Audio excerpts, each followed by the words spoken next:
head. And I just had that moment where I was like, I can't wait till I can just move past that.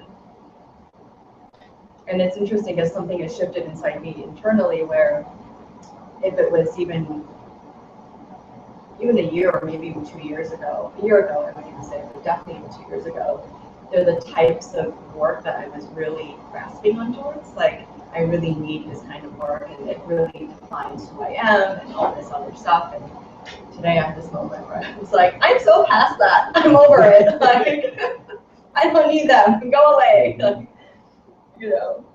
And in this weird situation where there's like a bit of conflict that's happening as far as like one of our projects, it didn't go well, and so they're trying to make my company liable for some of it and get compensation. And actually I was looking at it, I'm like, you know what? I'll just it's almost like paying them to make them go away. That's how it feels. Like I've gotten to the point where I'm like, just take the money, because that's almost like my way of paying you to just so that we don't have to work together instead of me telling you that I don't want to work together. It's just kind of, so it's a strange place. Yeah. Anyway, weird day. We're gonna wait a little longer. I know there's a few other people that are gonna be coming. I start like 8 minutes. You're not late. Yeah, in fact, we're just waiting. We're going to wait a little bit longer just to make sure there are stragglers. Yeah, last class I noticed was kind of like 6:40-ish by the time people started settling, or 7:30 for Paul. He's on a different time zone. That's what happens when you live on the Upper West Side. Yeah. So our previous teacher, John Stillwell, had been teaching. Originally it was 6:30, then he moved it to 7:30. Was it what? Yeah, it was Wednesdays as well. And then it switched to Tuesdays. And then it moved to 6:30 to 7:30. And I think we just got used to that. And I thought it'd be, I don't know, there's something about trying to start early and get out earlier. I love it. You can have dinner if you want. And in the winter, you'll feel the difference. Yeah. Where it's like that, just like, because it's so cold, if you don't need to find a place to be in between, you can just go from like one location to the next. I like the idea of specific. Yeah, good. Yeah. So, I was just thinking it's like mid-August. Already? What the hell? I don't know how that happened. I just feel like it just became 2016 too. Like it wasn't that long ago. This year is just, yeah, it's crazy. I'm glad you're having fun. I guess, is that what's happening? I guess so. Yeah, I think that you just say that to yourself. Yeah. I know. I'm just flying by and miss it. Because we're having so much fun. We're having So much fun. But when you try to remember a particular event, Yeah. this is what happens to me. It feels so long ago. Like even if I know it was in February 2016, even though 2016 seems so fast, that particular event It feels long ago. long, very long. That's true. It does, that's true. Yeah, I think about what I was doing in January and it feels so long ago. Hi.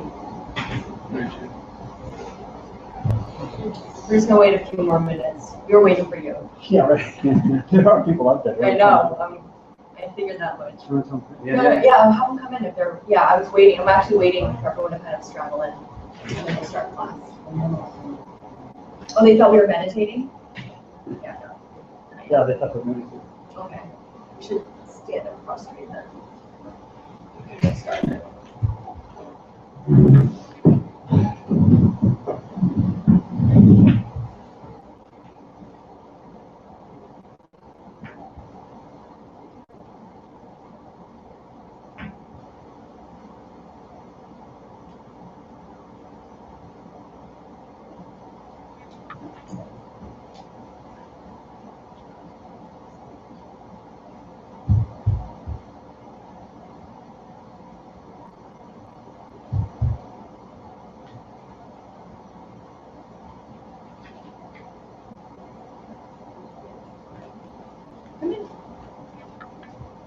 So, is the camera on too? We're good?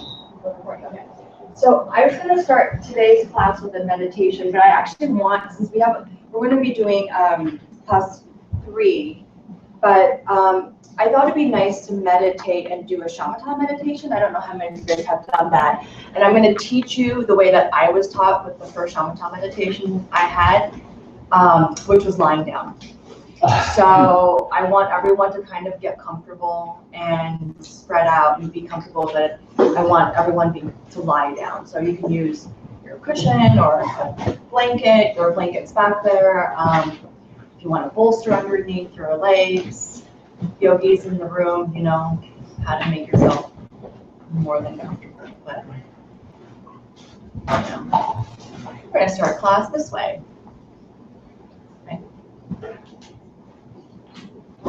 Armando, why don't you, you don't need a strap over them. Make yourself comfortable.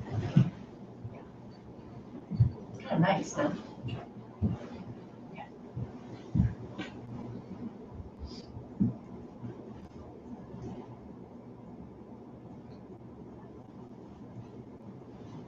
So make sure you're not touching anything, and it's usually nice if you can put your hands by your side and just relax your shoulder. I'm actually gonna hit the lights. So this isn't nap time, but just a little caveat. But I just really want everyone to relax. Okay.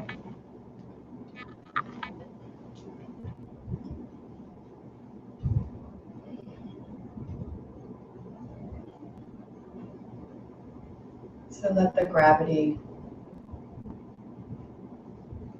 start to relax your forehead and your cheeks and the corners of your mouth and your shoulders.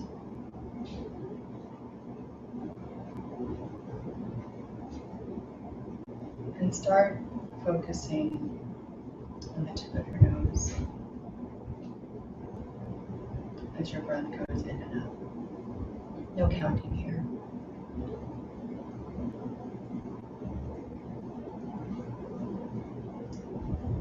And I want you to start scanning your body.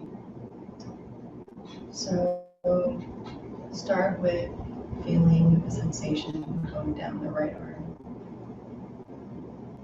See how your right arm feels today. The hairs on your arm, each fingertip,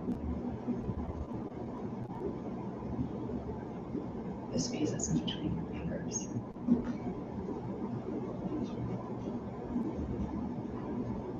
See if it feels cold or hot.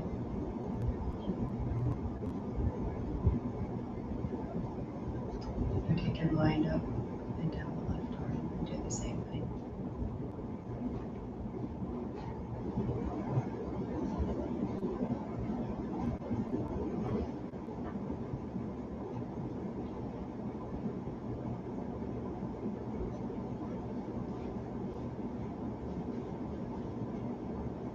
Now take your mind, start checking out your shoulders and your neck and see how it feels today.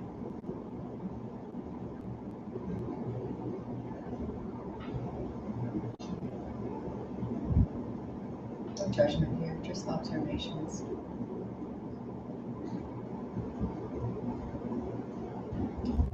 Move it down the back of your body. Start moving down to your stomach. Again, making observations of how your body is feeling today.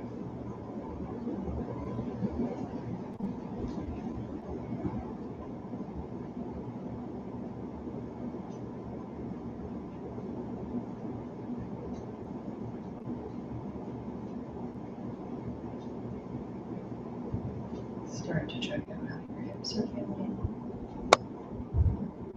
And move down in the right leg, down to your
And when you're ready, bring your attention back to the tip of your nose, feeling the sensation of air moving in and out of your nose.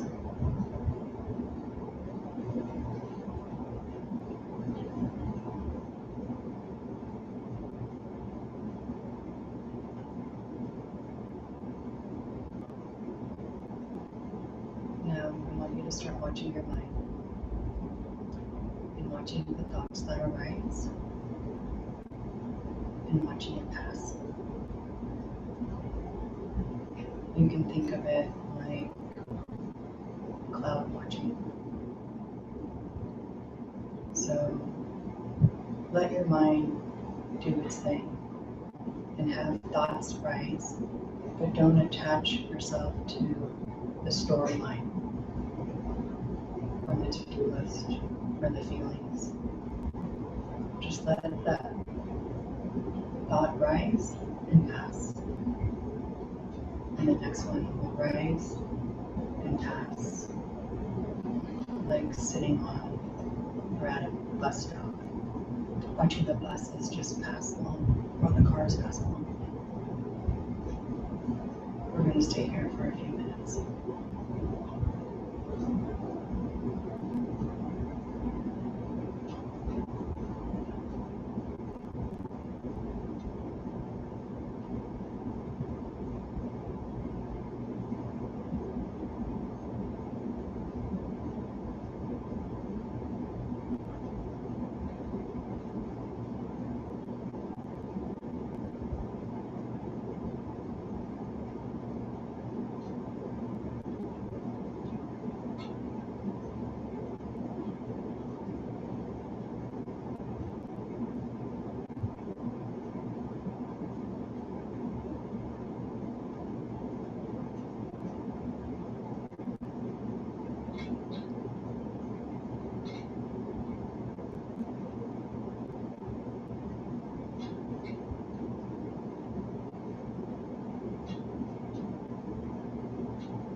Slowly start to wind down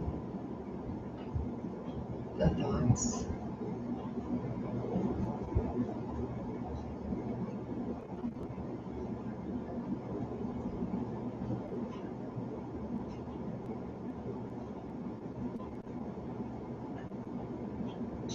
Take the attention back to your nose, the tip.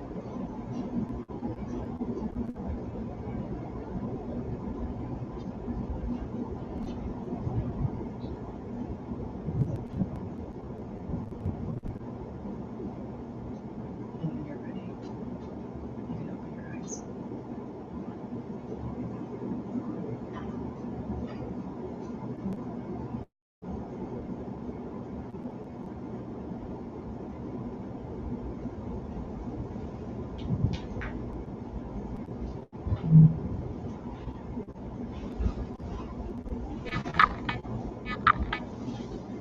Okay.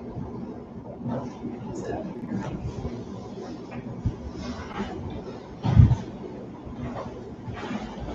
how was that?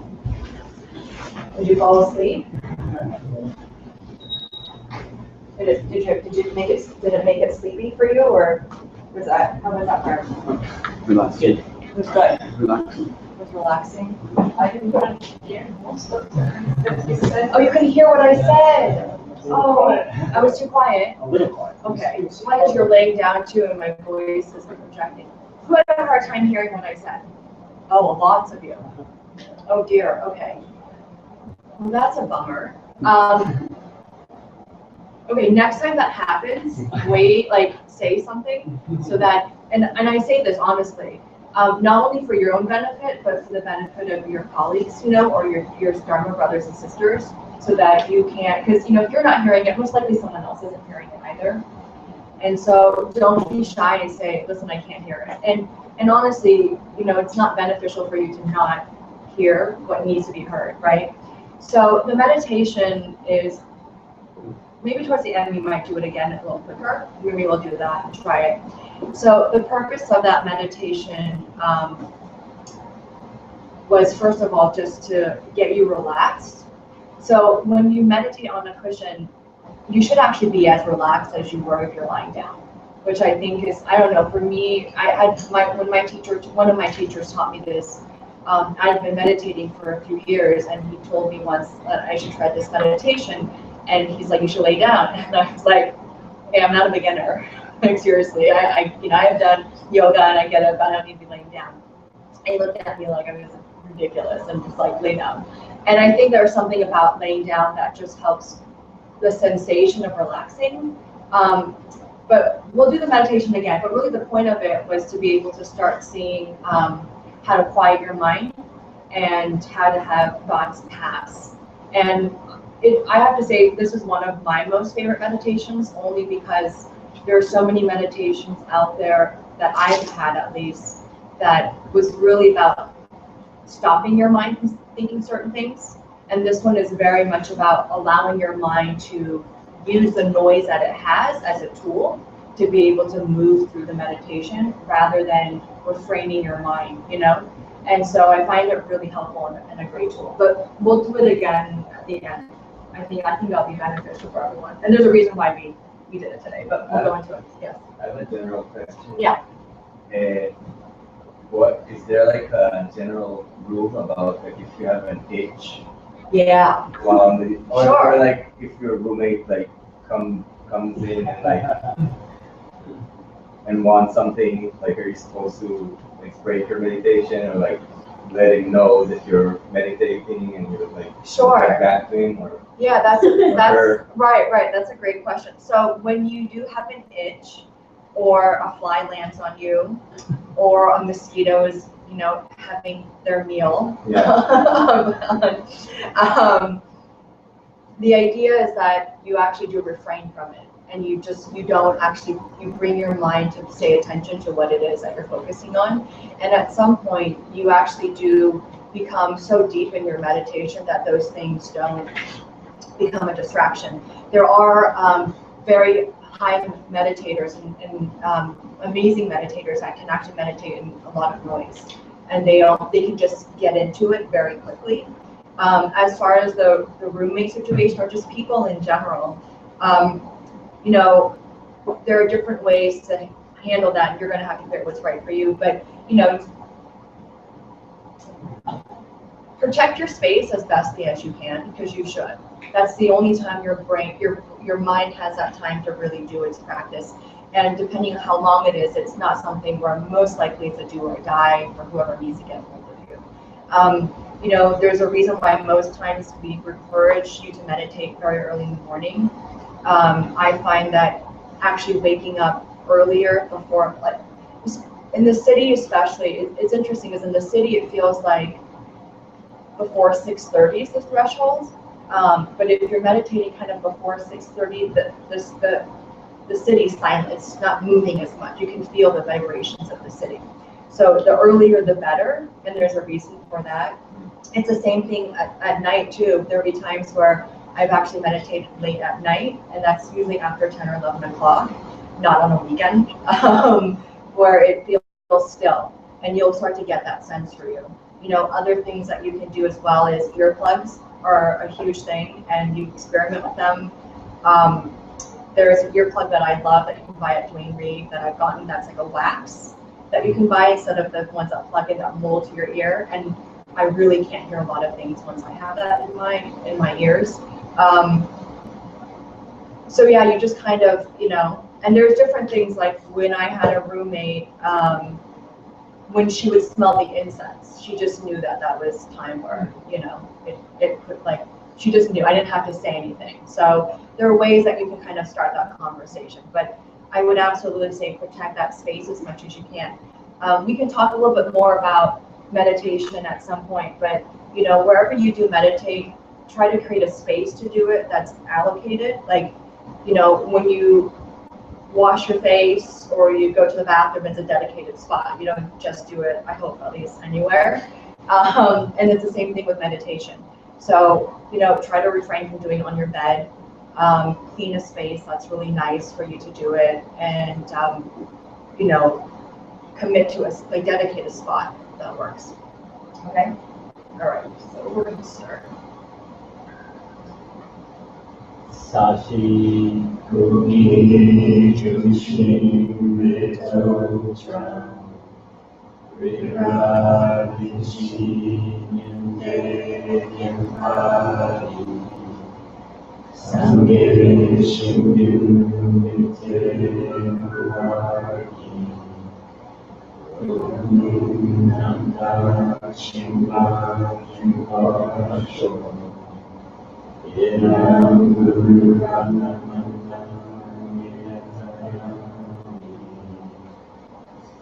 Sangye Shriram Sati Chatnamla Jamju Vayu Dagni Kyatsuchi Dagi Jinyi Tipe Sunaki Vishu Sangye Dupasha Sangye Shivai Soki Chokama Chanchu Vayu Dagi Kyatsuchi Dagi Jinyu Ipe Sunaki Chola Enshi Sangye Yupasho Sangye Churai Soki Choknama Chanchu Vayu Dagi Kyatsuchi Dagi Jinyen Supe Sunaki Yola Vishi Sangye Yupasho.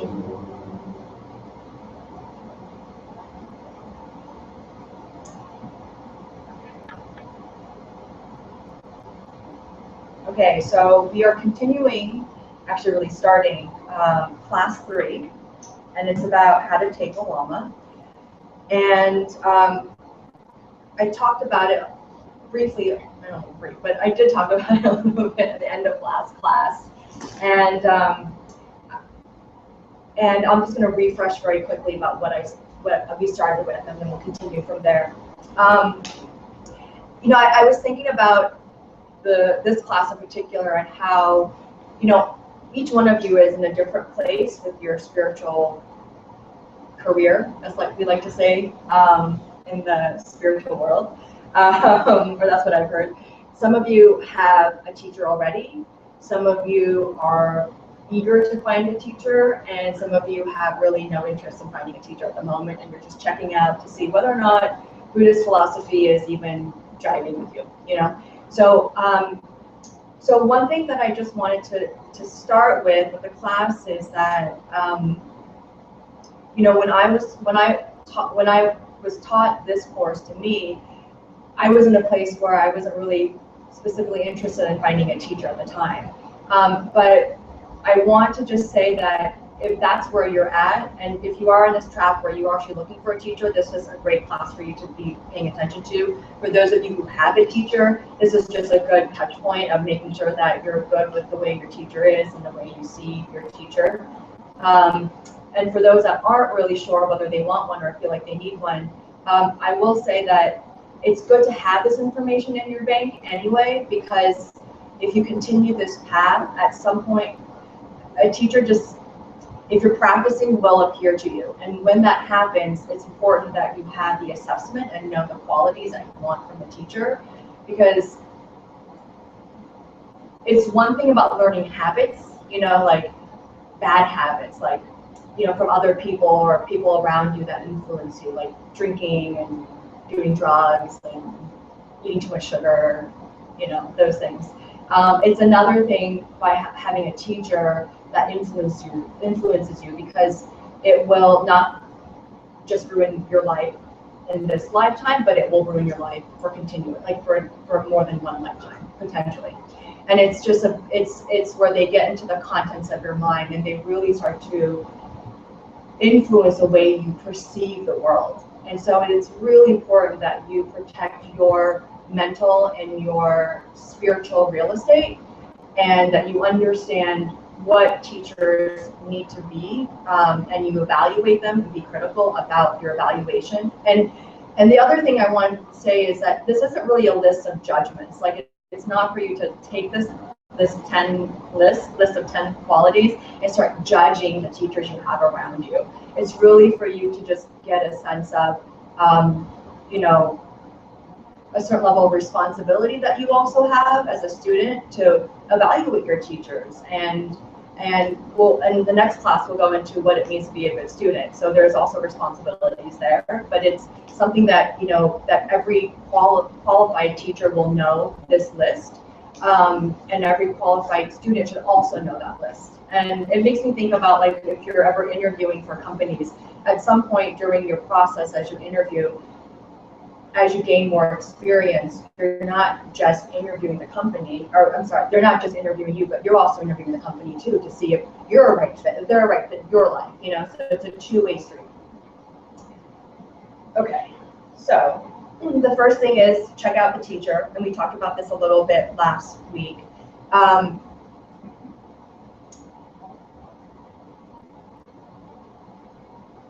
Take the time to check out the teacher. It's not something that needs to happen in a week or in a month or in a year. You can take as much time as you need. Traditionally, it's been said in our tradition, in the global lineage, that 10 years is kind of the time that some students will take to really assess their teacher.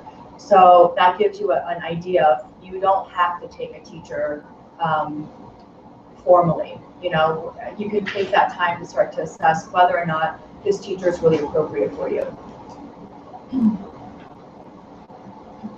So we're going to go into the 10 qualities of a teacher. Pabonka Rinpoche refers it to the Sutra Lankara that Master Sangha wrote, and this was around 350 AD. And the first, what we're going to do is actually, it's going to go through, there's a shloka that we'll be using, which is basically like a song or a poem that's up on the projector. Is it all fitting? Okay. That we'll go through, and we'll go through it bit by bit to be able to talk about the 10 qualities of the teacher. Okay. Can we say Shenyan? Shenyan. So Shenyan is the first piece. It means spiritual friend. She literally means like a friend, and Yen means like a relative. And it's really like the translation is like a Dharma friend, and also known as like a teacher, a Dharma teacher. It's someone that you're trusting your mind to. Okay. The first quality is called duwa. Can we say duwa? Duwa. Duwa is tamed morality. That's the subdued or tamed is the translation, which we're basically saying it's tamed morality.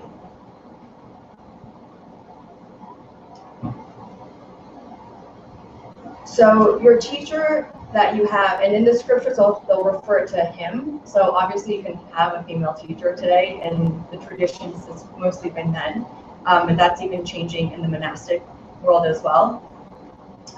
or you'll have nuns teaching. So your teacher should understand how to keep their sense of morality, and that's really important. That they have that they keep their ethics, that they're, I hate the word used, clean, but that there's a purity in their morality, and that's really unwavering for them. They need to be living an ethical life, so you should observe them to see if that's happening. And I think for the most part, we all understand more or less what that means. We'll go into that if you don't. and you know, there are in our tradition, we say that there's 84,000 mental afflictions that you can have. There's 84,000 negativities or unethical ways that you can actually behave.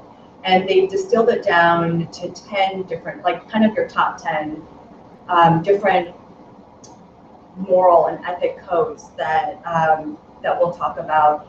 There's 3 that are in the body, 4 that are with speech, and 3 that's in the mind. And I'm just going to go through them kind of quickly. It wasn't in the actual reading, but I do think it's important because if you're going to be evaluating your teacher and seeing if they do have a moral and ethical standard, you should be looking at these 10 they're called non-virtues. The 3 for body, does anybody know?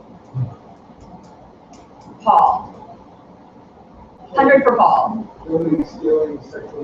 Killing, stealing, and sexual misconduct. Okay. So it's killing, do not kill, do not steal, and then there's sexual misconduct. And that's a big one, by the way, because I see a lot of teachers with the 3rd one happening, and it's not, and I'm not even talking about the Buddhist tradition too. I mean, I look at it in the yoga world too. And so these are things that you can also look at. I'm not just pertaining to maybe a Tibetan Buddhist studies, but your teacher can, you know, manifest if you're in the yoga world as well. So just take a look and see how your teacher's behaving. There's 4 in speech. Lying, harsh words, divisive speech, and wasting words or saying idle talk. Yeah. So there's, Gossip. yeah, gossip. So there's lying. There's divisive speech, which basically means if they're saying things to split the sangha or split the group, the community, if you're seeing that kind of behavior. There's idle talk, which is basically gossiping or just waste, it's just, you know, unnecessary blah blah blah that you really don't need to, doesn't really do you anyone any good. So idle talk. And then there's harsh words. And then there's 3 of the mind. Who knows the 3 of the mind? No craving. No craving. No malice, and no wrongdoing. Yeah, that's right. So there's no craving, or the way the scripture writes or translated as coveting things, not coveting. Malice or ill will. So not wanting anything, no ill will to others. And the last one is wrong view. Covet is the thought or to pursue? It's both. Yeah, it's hard to see the mind of your teacher, but you'll see their motivation. Right? So your teacher has achieved renunciation, like, or it's not in the process, or like if he admits to being in like the still struggling with these things, but he's like open about it.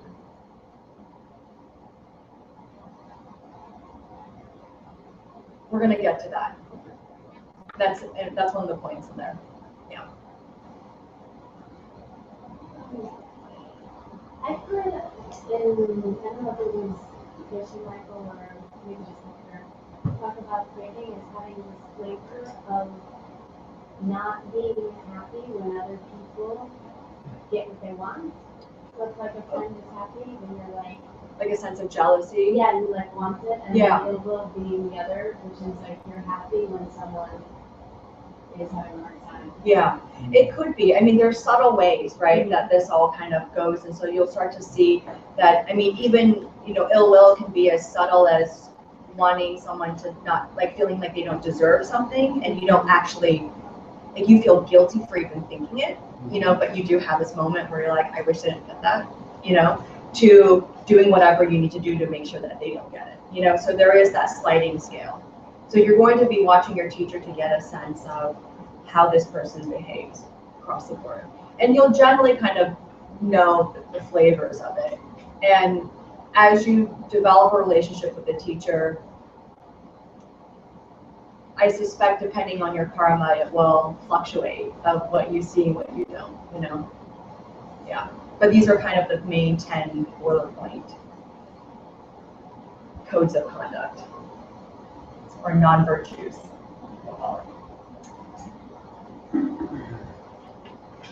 So when you're thinking about starting a relationship with the teacher, really take a look and see if they're keeping their morality. Okay. Can we say Shiwa? Shiwa. And that is it's peace. And the translation that we have is mindfulness and concentrated awareness. So it's not peace like, oh, I'm so peaceful today and everything's all good. It's not that kind of, I don't know. My sister always calls it namaste peace. Like it's not, that's what she calls it. She looks like, oh, there's no namaste. And I'm like, no, that's a good or a bad thing. But you get what I mean. It's not like that. It's a sense of mindfulness and concentrative awareness. It's a sense of self-awareness, really, of not just of self, but of their mind. That they're aware of their body, speech, and mind. So they're really looking at the 10 non-virtues that we just spoke about. That they are really, there's a focus that they have of keeping their morality. There's a concentrative awareness of being able to keep their morality. Does that make sense? So it's not just having a good sense of concentration for the sake of that, but really in essence so that they can be living and being a moral and ethical being. Okay. Can we say near Shiwa? Yeah, Shiwa. And that is very peaceful.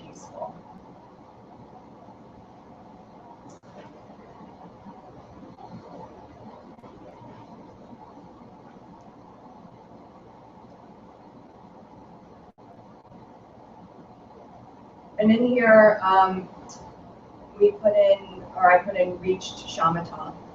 So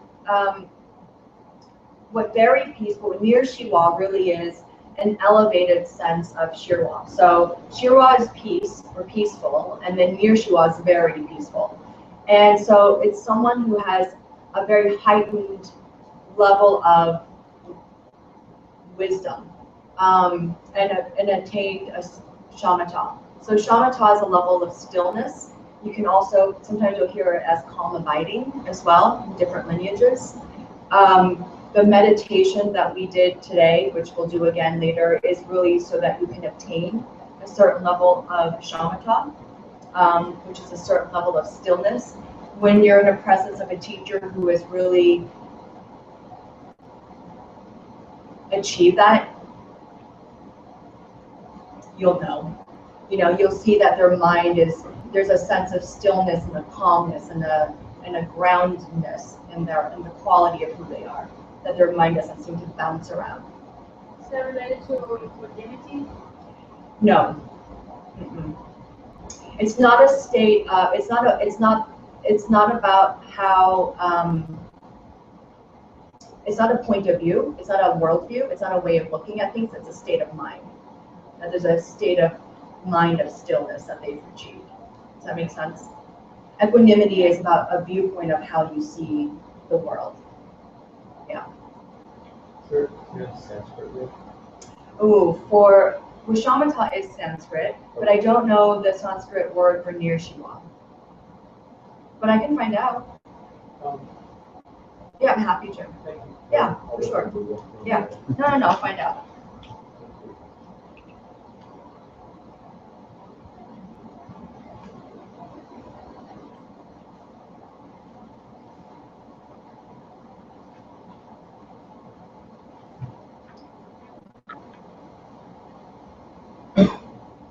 The next one is Yun 10. Unit 10. And that's good qualities.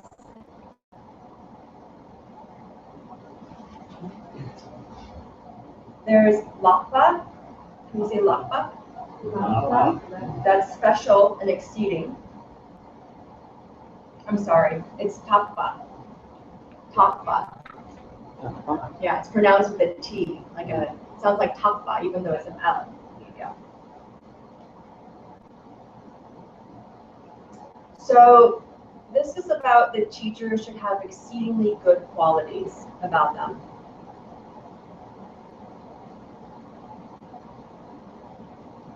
And so, you know, if you're learning, like if you think about anything that you learn, you can't learn from someone who is not as accomplished as you.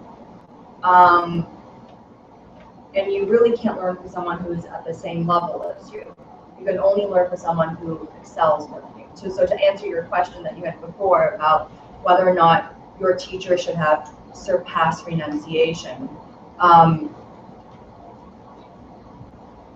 my answer to that would be, you know, wherever they are in their development with how they feel about, like if they're like on the fence about renunciation and you are too, that may not be the best fit. Does that make sense? If they are saying, you know what, I have renunciated, but I struggle with it all the time and it's something that I have, that's a different conversation. So just evaluate that. Does that make sense? Yeah. You know, because I won't even speak on, I'm just thinking about my teachers that I have. The teachers I have in my life, I watch them, and at least they perceive to me as they also have very human struggles, you know, just the way that I do. So they can get cut on the arm and they're going to have the same kind of pain that I do. They may see it differently, but you know, for me, it's also, I'm seeing it a certain way, so I will only be able to understand to some degree. Does that make sense? So, but the best way to look at it is make sure your teacher is excelling more than what you are or what you're doing. That's what you want. That's the only way you're going to actually learn. Yeah. And you know, the thing about Yuten Lakpa is that it's really about having the good qualities, but the good qualities refer to a realization. It's not like the good qualities of like, oh, he or she's a nice person. So you know, it's not like that, or you know, or they're so kind all the time, or they're good, whatever that means to you. It's not like that. It's more about it comes from the fact that they have tamed their mind, that they have a certain level of concentration that has achieved them to be able to be incredibly moral and ethical. So when we say Yukten Lakpa, it's really about the mindset and the realizations that they have had because of that concentration, because of the first three things. Okay. They also have, sorry, another thing I just remembered was that the teachers that you are looking at, also just take a look and see that they have Lung, L-U-N-G. Does anyone know what Lung is? What's Lung? Well, I'll tell you what, it's confusing sometimes to some people, because Lung is a state you get in deep meditation where your winds get You can have that kind of Lung, yeah, that's which is true. not necessarily a good thing. No, you don't want a teacher who has Lung. But I always thought it was something to do with scripture. I'm not sure exactly what. An Yeah. understanding of scripture, perhaps?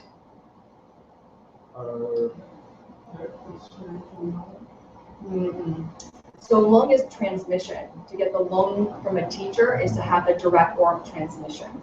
So in our lineage, everything that we are learning, it's also about having the direct transmission and learning it. It's an oral lineage. So the teachers that you have would what the scriptures is saying is that make sure your teacher has learned, that they're not just reading it from a text, that they're getting the teachings.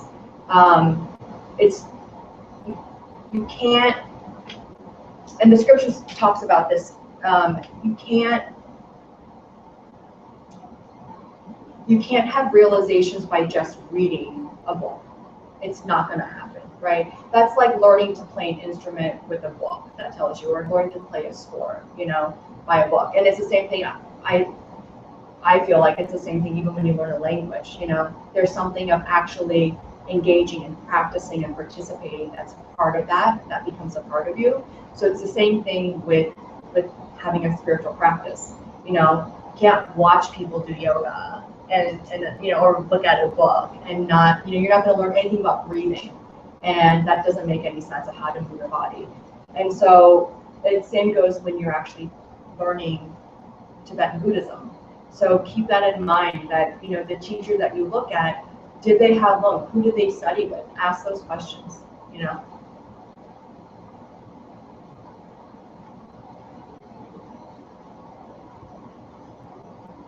The next one is Sunche, but actually it's going to be moved to number 9, so we're going to skip that for now. The next one we'll look at is Lungi. Can we say Lungi? Lungi.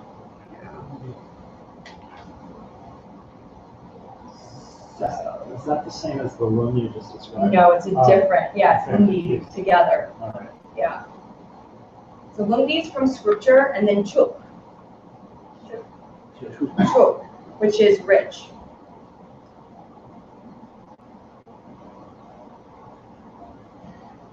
So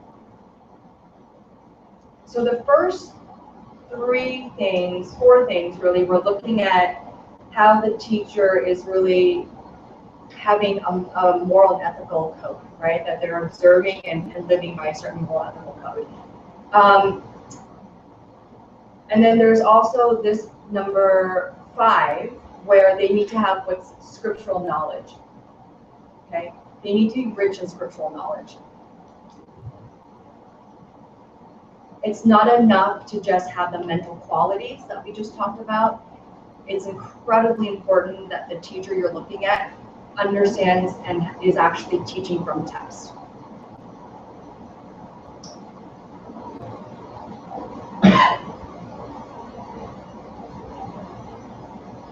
They need to have the concentration of morality, but the scriptures will also give them a deeper understanding of emptiness and karma. Ask teachers where they're teaching from, what the context is, all the time. I think it's super important. Don't just take it for granted and assume that. And it's the same thing actually even for teachers that you'll see that come in robes. You'll sometimes see teachers that will be in monks' robes, and you'll just assume that there's a high teacher and a high lama. It happens all the time. And it's unfortunate, but there are, there's a business in being a teacher, and there's a business, there are monks out there who actually do teach really as a form of income. And, you should ask them what they're teaching, where they learned, who their teachers were. It may be even something that you don't know, but write it down and find people that do know and start to get a sense of what they're teaching, okay? Don't just take that for granted. It's something that I'm really incredibly skeptical about in general. I'm the same, not just with Tibetan teachers or spiritual teachers in the formal sense, but when I look at even yoga teachers, I always look at their background. I don't go to any yoga class and just pop in. I look at who they studied with, what lineage are they studying from, how long have they been teaching, just getting a sense of what their foundation is. So be smart about that and ask those questions and protect yourself so that you know who is in front of you that's affecting the contents of your mind. Is there a question? Sorry, I thought you raised your hand. Is there any questions? One thing that we will say in this lineage, or I'll say in this lineage, is that make sure that they, all of our texts come from the Tengir and the Kongir, and we'll talk more about that next class. The Tengir is the Kongir is the word from the Buddha, and the Tengir is the translation of the Buddha's words. So it's Kongir and Tengir. That's also a good way to know, like, what canons are they using? And if they bring that out, that's also something that we know. Can you just say again, Kongir was Buddha? Yeah, so the Kongir, there's the Kongir, which I think the way we, I will give you the spelling. Congyur. It's K. And that one was the translation or the? That's the words. Okay. Spoken word. Okay. It's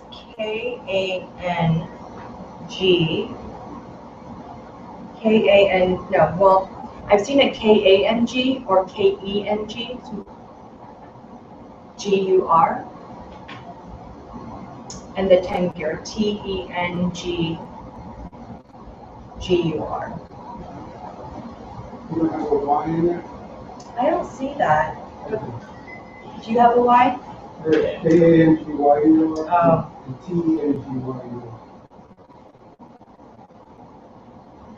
And we talk about it more next class of what the Tengir are. What was the thing? What was that one? T-E. Interpretation. T-E-N dash G-Y-U-R. And the Kongir, which is K-A-N dash G-Y-U-R. So the Kongir are the words from the Buddha, and the Tengir is a translation. So would we say Bhavanka Rinpoche's text that we're reading would be a Tengir? Would be, It would be no, an interpretation. it's a commentary. Commentary. So it's not even a Tengir. No, it's the commentary.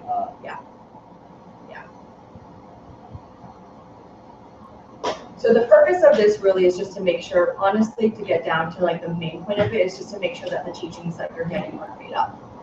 Okay, that's really the main point.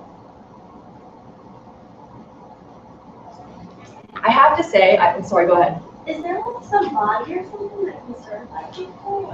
Yeah, well, The Dalai Lama? like a llama certification.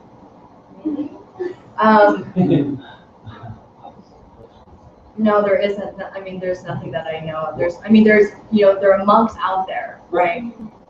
Well, of course, like Sarah Monastery Yeah, granted Geshe Yes, title to yeah. someone who has studied for 25 years and proven themselves sure.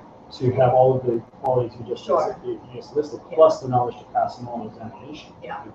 So that would certainly be a qualification. Yeah, there are different qualifications. But the thing too is like, the funny thing about qualifications, like I look at yoga teachers too, and I'm not just picking on yoga teachers, honestly, but it's just easier for me to put it in that context. But, I don't know how much a qualification actually warrants or guarantees that the teacher is practicing. So you're just gonna have to spend time and take a look at it. And I'm spending time really going through this because I have seen a lot of students who don't really take the time to evaluate their teachers that's appropriate for them, and they get really hurt from it. It could be really, it's almost like a really bad heartbreak, where something just goes down the wrong path. And so I am very much emphasizing the importance of when, you are ready, please take the time to really do it right and take, and be smart about it. And I'm not really saying these things to scare anybody, but I think that it's something, for some reason, I don't know if it's in the West so much, but there is like this eagerness to wanting a guru or a lama or a teacher to kind of shine the path, the golden road to, heaven or enlightenment or free from suffering. And it sounds really cool. And I have a lot of friend Dharma sisters and brothers who I always just say, just be careful you're not drinking from the Kool-Aid, and I've said that for years, and I still feel that way. It's not that I'm saying that there are a lot of bad teachers out there, but it's just important to make sure that, that you're not just riding a wave that feels really good at the moment, because to think negatively of your teacher karmically is a huge implication. And it could mean that you can rebirth in a much, much lower realm. And in fact, from what I was taught from my teacher, he even talked about how you can actually go down to the hell realms. So, be cautious about who you take and what you're ready for in that relationship. And take that time. And I think also we have a hard time in the US, especially to take time, the idea of courting, I wouldn't say even courting, but kind of spending time and observing a teacher for years might feel like, 2 years, 3 years, imagine 10 years, where you just wait. And I feel that way, even just relationships, how we engage, right? When you look at dating, it's like this whole dating app situation where, people are just constantly engaging and wanting intimacy in a very quick way. We're kind of getting used to habituated of this quick fix, so this is really, think of it as it really is like a lifetime relationship that you want to have with your teacher. Yeah.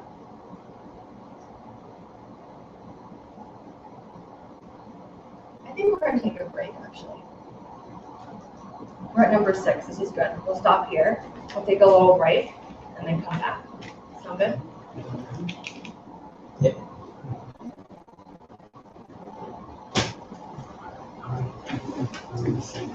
Sorry.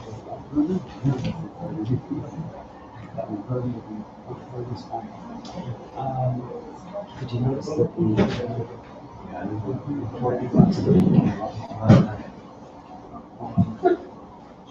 Yes. Only on Friday. I just recently got. I was going to talk to you today. I'm so bummed out. My calendar, I'm so bummed out because when I saw you, my calendar hadn't updated, and then the phone didn't sync. And I'm so bummed out because I really want to go. Okay.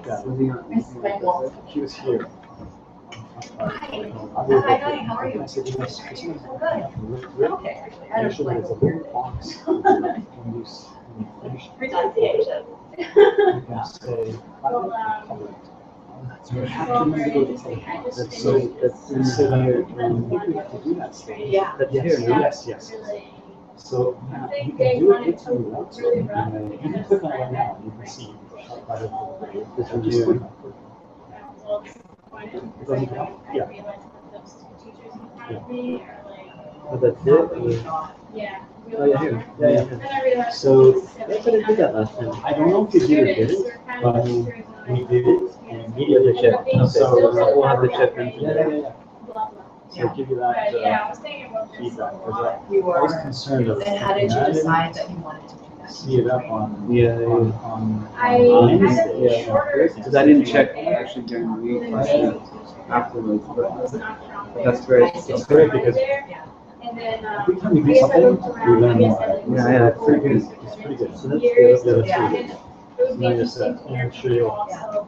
And then at the end of class today, I'll set up the But, next. I looked Yeah. around studios, like The the next. classes We can do it now. Yeah. The new live event. And so this place seemed to be the most holistic, like not only focusing on physical. Yeah. And this So, one, Can't complain. but I was still kind of disappointed. Where is she?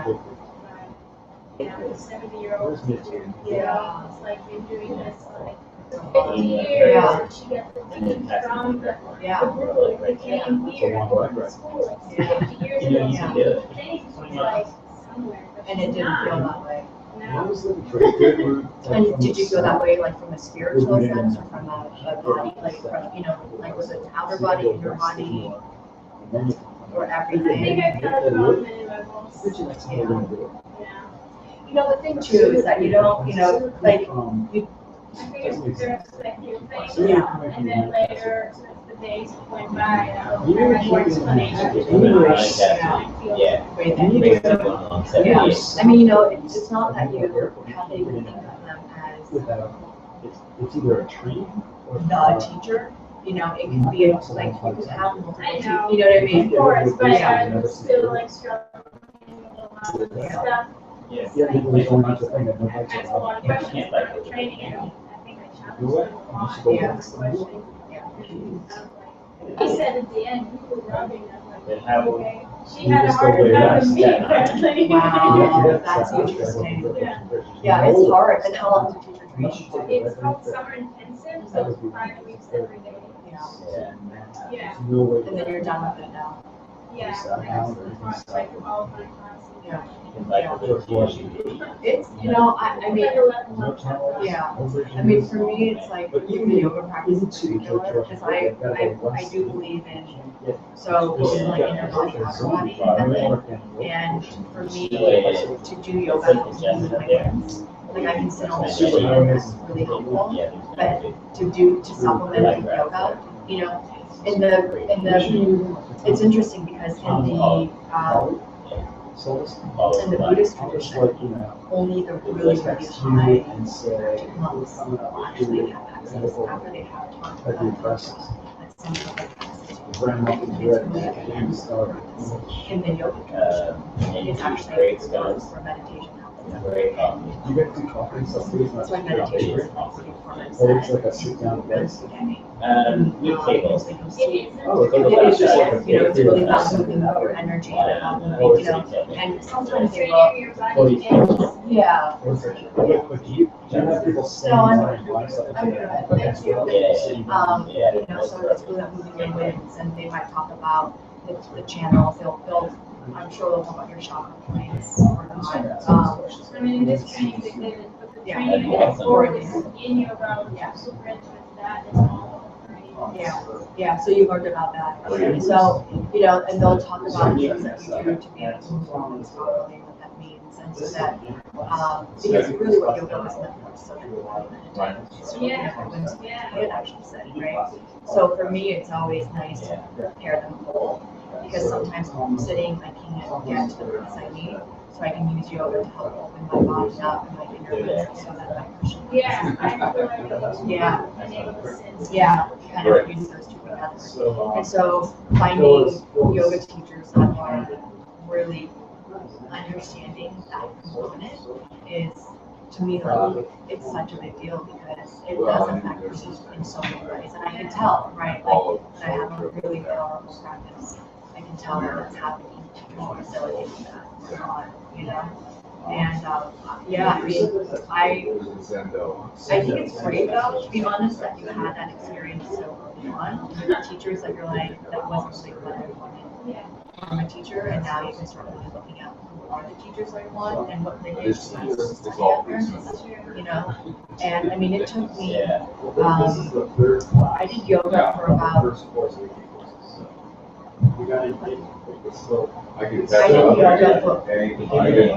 10 years before I actually fell into yoga as my practice. And it took me a long time to get there. And I You're did. referring to 8 limbs or to like what's the practice? Yeah, no, it's 8 limb practice with Ashtanga as formal practice. And I would go to the Eastern Studio this year and sitting now it's in Portland. But I moved to Boulder and studied with Richard Freeman and Mary. And that really solidified my Ashtanga practice. And that is my, like, that's my home practice. That's a library. But it took me, for I mean, I went from, the first yoga studio I went into was inside of David Barton's gym. And, you know, it's like the most like sexy gym that you can possibly imagine with like, yeah, and it's like lights in there, and you go in and it's like a club. I think a lot of yoga students speak to me that I agree. I started by myself like online and stuff. Yeah. So yeah, I went to a lot of different classes around that also practice. Yeah. So, I mean, I just find what, you know, but it is searching. There are so many, I mean, the thing that's so cool more, is that you have the best teachers in the city. Some of the best teachers. There are a lot of them, yeah, there are. There's so many, look how many students are out there. But you have access to some of the best in the city. And yeah, I'm happy, sure. Yeah, and if you want to tell me even where you've gone and I what went you've to Iowa learned. High. Yeah, yeah, yes, yeah. There's some great teachers there, yeah, for sure. And also like what you kind of feel, like what kind of styles have spoken to you, you know? What are you looking for? I think you use recommendations. I have some things that even my friends have given me, other teachers, that I can trust. Yeah, yeah. It's nice that, yeah, please, it's nice that you're trying to find something with integrity. Yeah. It's hard. Yeah. Awesome. Yeah, thank you for sharing. I just had one thing.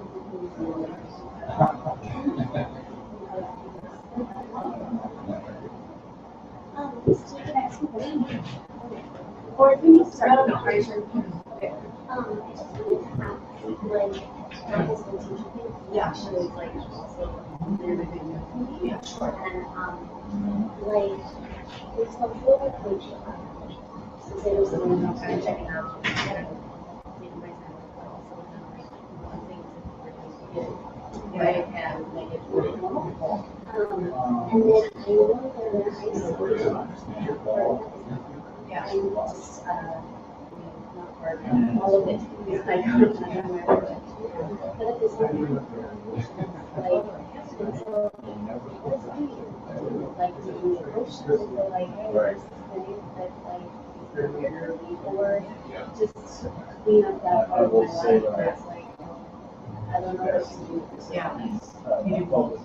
Yeah. Yeah, you have to, because you have to, you know, you have to deal with it on a conventional level. So if you see something that's not for you, or it feels like it's typical, or it's just, you're not sure where they're, you know, what's going on, you can have that conversation. You should be able to have that conversation. Yeah.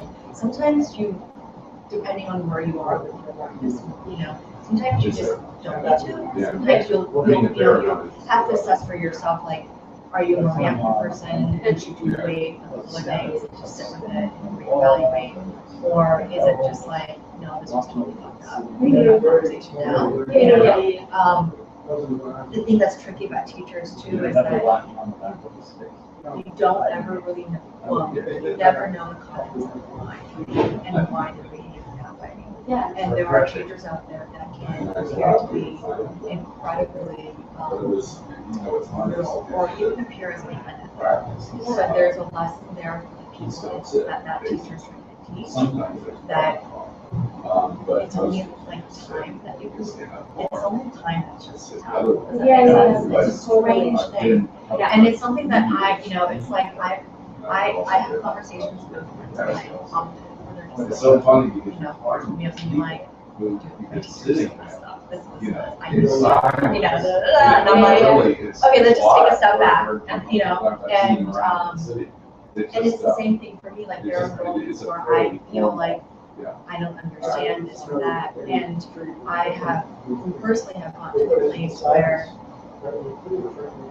yeah. You know, Sunday, you go silence, I was like, Right.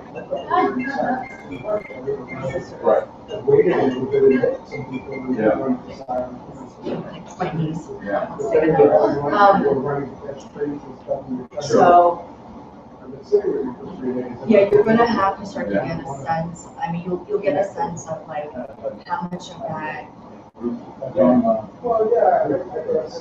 you jump on right away? How much of it do you just need to wait?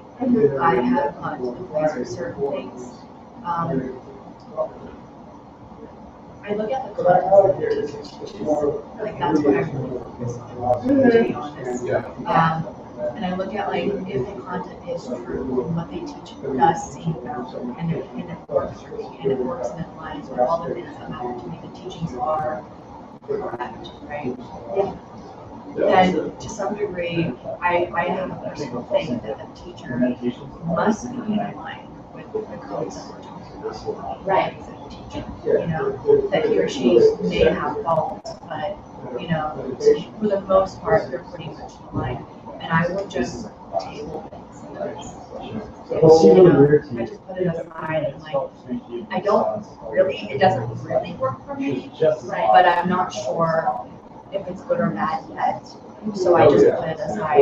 And at some point, it usually will come up when it's like when I'm ready to look at that, and it also has to do with it. Yeah, so it makes sense. It's like, I think about like some books that I sometimes want to read, and it just doesn't resonate. And then I put it away like 2 years later, I'll pick it up, and it's like the most amazing book ever that I never understood. You know what I mean? Because my mind has evolved and my spirit has evolved. So sometimes I do that. Actually, many times now I do that, where I just put it aside because it's so easy to judge in a certain isolated moment, but then to be able to sit back and look at the big picture of what's really happening and what this teacher is doing, it's a bigger thing that's happening, you know? So do I pick apart these little things and be like, well, they were fucked up here, this, I don't understand, you know? And then when I look back, I'm like, wait a minute, what's really happening? And what were they doing at those moments to move certain people, and maybe the ways that they do that, and that the teacher does know their students, you know, so they're going to behave in a way where it's really, hopefully, you know, in the benefit for the students. Does that make sense? So it's hard. Yeah, it's a tricky thing. And yeah, it's a tricky thing. But, thank you so much. Yeah. Actually, like, Yeah. thank you. Yeah. Yeah, I'm totally good. Can we round up? Yeah, that'd be great. Thank you.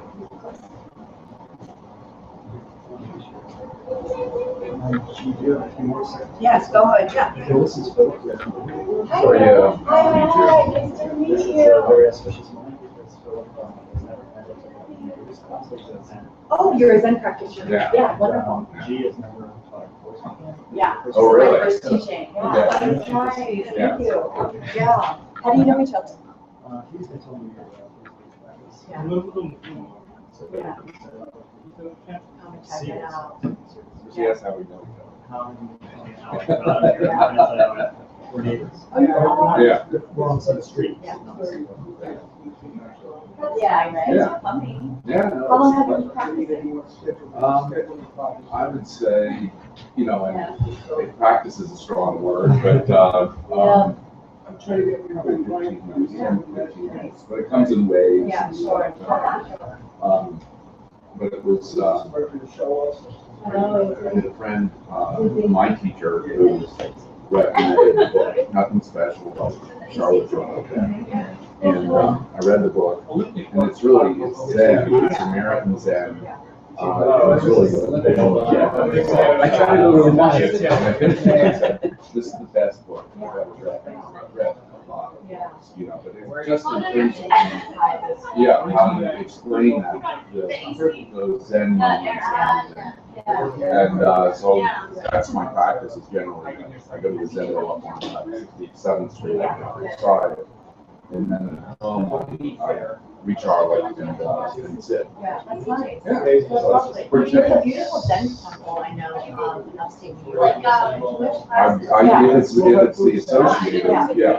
Yeah. So I've heard it's unbelievable. I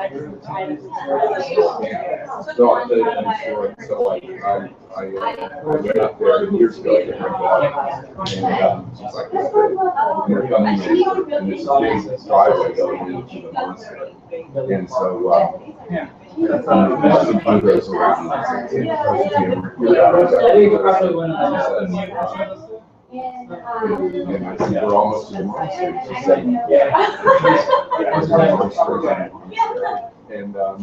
they said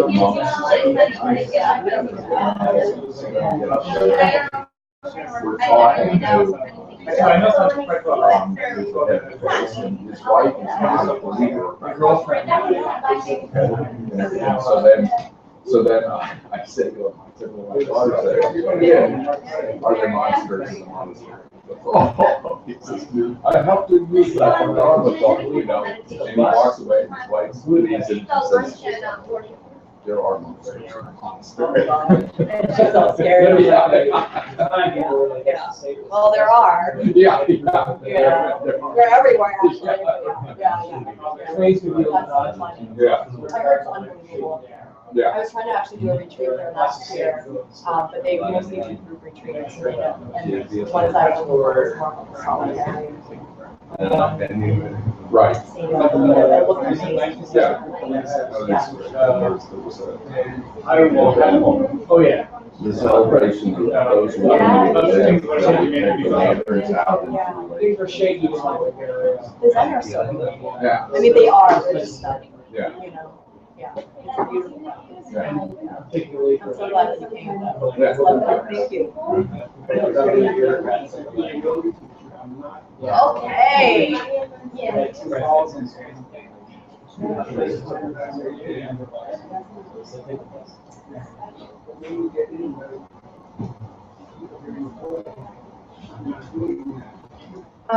Just a quick note. So the first three that we talked about, I don't know if it's going to be in your homework, but you should know them anyway. They're what they're called the three main trainings.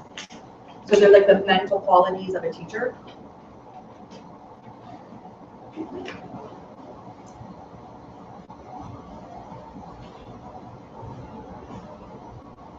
Okay, the next one is we say Deni.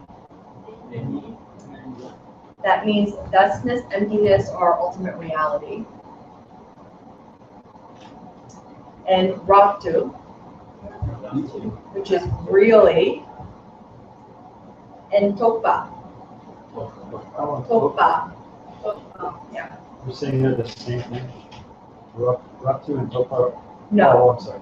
Raktu is really, and Topa is realized. Oh. So what you have for number 6 is has the understanding or understands emptiness very well through scripture and intellect. That's the main point. I think the Deni Rakti Topa is really one who is really realized of thusness, emptiness, or ultimate reality. So your teacher doesn't have to have the direct perception of emptiness, but he or she should have a very thorough and deep understanding of what emptiness means. Okay, so at least a very deep intellectual understanding of what emptiness means.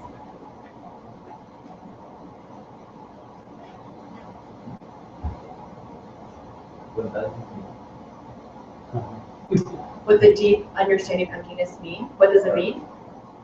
Yeah. Are you asking me? Yeah. It's like a trick It's question. not a challenge. No, it's a good question. I would love to answer it, but I can't today. That we're actually going to talk about emptiness. I want to say in class number 8. Yeah. But it's something that you should take a look at and start to see how your teacher teaches it. Are there any questions about it? How do you see directly? How do you know? How do you know? How do you know what?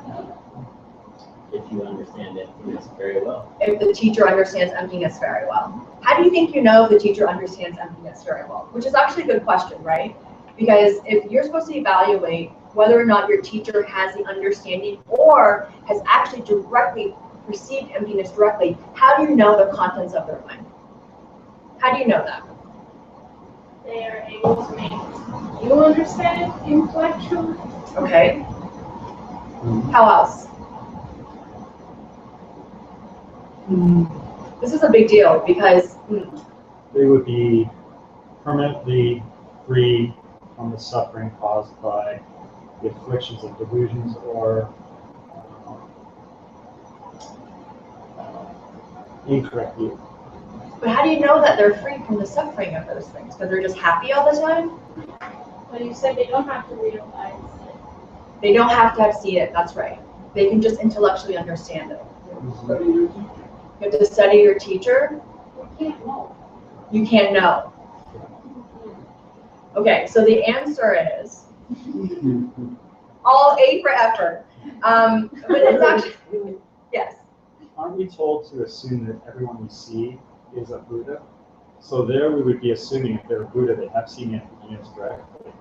And so we could assume everyone has seen emptiness directly. Okay, so no, you're not told to assume that everyone is a Buddha. That's not, it's not like it's in the scriptures of saying assume that everyone is a Buddha. The idea is that you have a practice.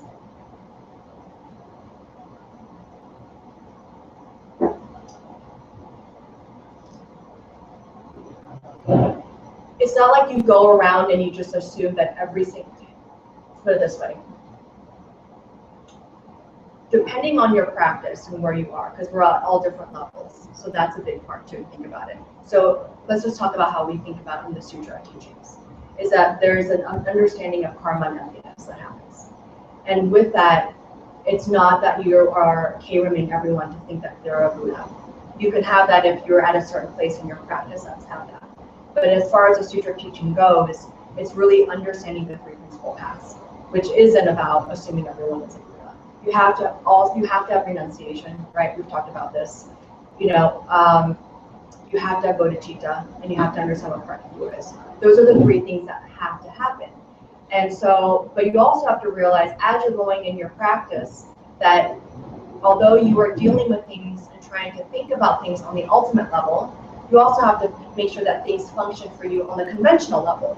Okay, so some person walks in here, and let's put it this way. I walk in here, right, and I sit down, and I'm a total a-hole, okay? From an ultimate side, you can deal with me however way you need to with your own practice. You know, it's a lesson from my teacher, it's my karma ripening, right? It's my projection I'm putting onto this person, whatever that may be. But the fact is that I still function conventionally as being an a-hole. So that needs to be addressed, right? So when you're looking at how your teacher is, right, you look at it you always look at it two parallel paths, right? You look at it conventionally and ultimately, and how those things both function for you and your capacity and where you are with your practice. Does that make sense? As far as trying to see and figure out how your teacher understands, or if they understand, or if they have the direct perception of emptiness. There are teachers who have had the direct perception of emptiness and will tell you they never did. There are teachers who have not seen the direct perception of emptiness and will say that they did. And the best way you can look at it is how they speak about karma, right, in relation to emptiness. Because those two things, as you start to evolve in your practice, you'll realize that they're two sides of a coin, right? They go in tandem. So if you have a teacher that's talking about emptiness, like it's nothing, it's a void and it means nothing, or, you know, everything means nothing, so you can do whatever you want, right? Then you have a problem, because they're not speaking about it in context of how it relates to emptiness. And that's how you start to look and see about who is this teacher, how are they teaching, and are they bringing those two together? You know, do they understand the value of those two together and how they affect one another? Does that make sense? I had a talk I went to. I want to be careful what I say because it's recorded. So sorry, I'm like, okay. So I had a talk I went to where there was a monk who was teaching in a public space, and bless his heart, I'm sure he was a very nice and kind man. But it was interesting because he wasn't able to, you know, it's like he was, you know, he's a man that used to be in his robes. He had just derobed, I think not very long ago, but came with this authority of being a monk. and had practiced in monastery for, I think it was like a decade. And it was interesting because when the conversation came up, when the topic came up of really of ultimate reality, he had a hard time talking about it. You know, it just went to like, you just have to practice a lot. And that was it. It just died there. Like, I don't know, but you just got to go on your cushion and do your meditation. And that was it. And I thought, that's very strange, you know. And it was interesting because, you know, he had a hard time speaking about ultimate reality, just what it might be, but also had no context of putting karma together with it. And you'll see that a lot. I mean, I don't know, that's just maybe my karma, but I have been exposed to different types of teachers that just kind of don't marry those two together. And the language may not always be ultimate reality and emptiness. They might be like thusness, suchness. You'll hear it in different ways. But the more you become well-versed in your own practice, you'll be able to understand the subtleties of what they're doing. In the yogic terms, I've heard it in very different ways, but it's similar. You'll get the sense that it's just a different word that they're using, but they understand the correlation of those two together. So just take a look at that and see, but that's really the best way that you're going to be able to see whether or not your teacher or the teacher you're looking at, or any teacher that you're in front of, quite honestly, understands ultimate reality and what emptiness really means. Yeah. Okay. So the first 6 points that were talked about so far are considered the qualities of the teacher. And the next 4 that we're going to go into is the method or the way in which he or she teaches. Okay. Can we say make? Make. Which means speak. I think speaks wisely, or skilled master. Sorry. And then has the quality. So it's make den. And it means the teacher knows the capacity of the students. So there's no point in having a teacher who speaks over your head like it's too much for you, right? And there's no point to have a teacher who's just not challenging you at all. So this is really about making sure that you have a teacher that understands the capacity of their students. You know, and you really, when you find the teacher that you want to have, they will be pushing you in a way to continue your growth, and you'll feel that. But also be cautious about, you know, like sometimes students will say, well, you know, I want a teacher that's doing all this crazy stuff, and if you don't have the capacity to be able to see the wisdom in it, you know, like stay away from it. Keep it easy for you. You know, not, I would say easy, but accessible and understandable for you. You know, and you'll find the teacher that will test you and push you in the appropriate way.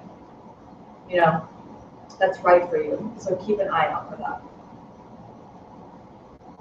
Are there any questions about that? It's a good one. That's a good one. That's Yeah. what I noticed when the teachers get when there's a big group of people and they're at really different levels Yeah. on their path, and the teacher can actually have something for everyone. Sure. Where they're at. Yeah. Yeah.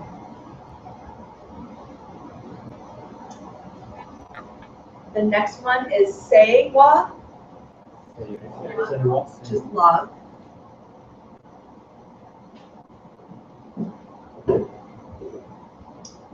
And Dapni, which is embodiment. So, oh, sorry. Then, so number 8 is love and compassion, basically. It's the embodiment of love. It's really that the teacher has a deep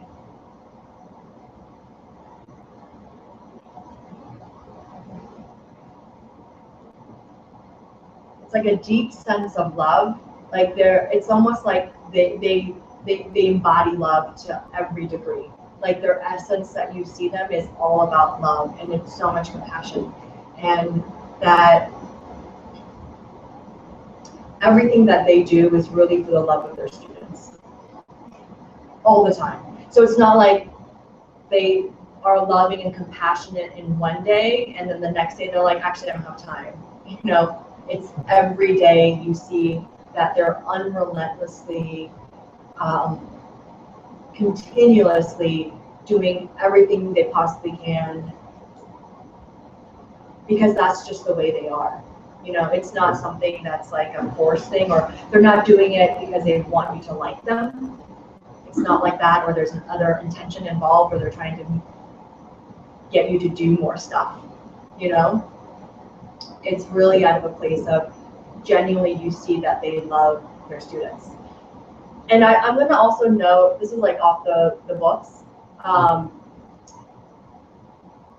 that love from the quality of love that you see in your teacher or the teachers out there, it varies, you know? You might see love looking like it's a harsh, like a tough love, and there are teachers out there that really aren't like that, that can come across that way. So, or there are teachers who are incredibly sweet all the time, you know, so don't be too judgmental at the get-go. And like I said in the beginning, this isn't a criteria, it's not a judgment criteria, you know, like I would highly recommend that you don't go into a class and look at how you feel about a teacher instantly and make that judgment. Wait and see what their motivation is, and you'll feel that from them, you know. Like I think about my part teacher, and it's interesting because I have friends of mine who don't see the same amount of warmth that I see, you know. So it's like the eye of the beholder, right? I mean, I just find her to be so compassionate, and maybe it's just the perfect amount of love and compassion that I need, you know, where if I had a teacher who was overly compassionate and loving in an outwardly way, it might just whip me out, you know. So assess what's appropriate for you, but really evaluate to see that they embody love in that deep way.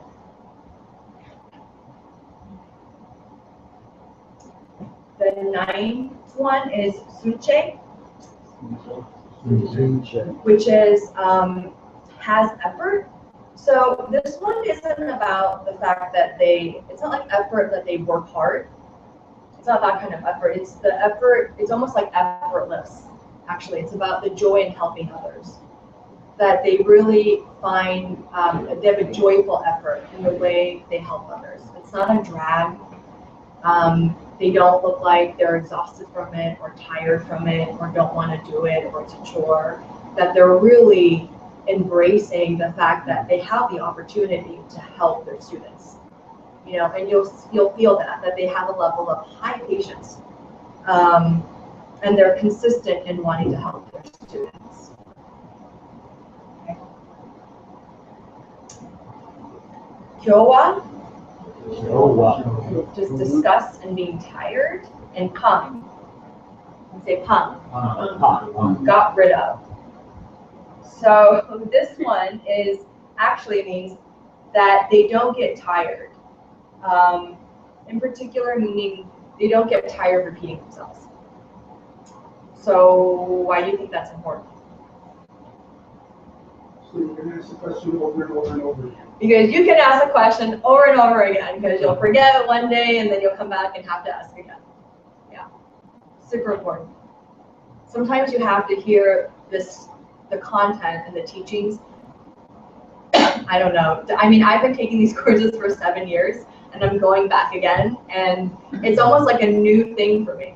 So you will hear it over and over again. And thank goodness I have a really wonderful sutra teacher, because I will even call my teacher and be like, what was this? You said this last time, and you know, like, can you explain this part to me? So it's important that your teacher is available and willing to repeat themselves over and over again, and you'll feel that and see that.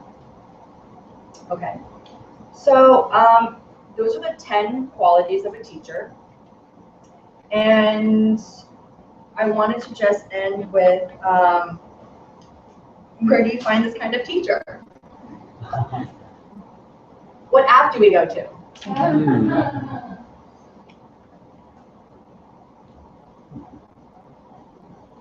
So in the long run, they actually talk about how you probably won't find this kind of teacher.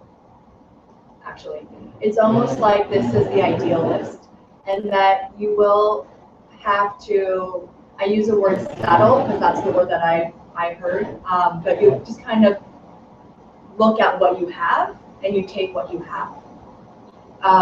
It's almost equivalent, and you know it's funny because when I heard that years ago, I remember that really bothering me. So I'm like, so you basically took me for hostage for 2 hours to tell me that it's not doable? That's really messed up, you know?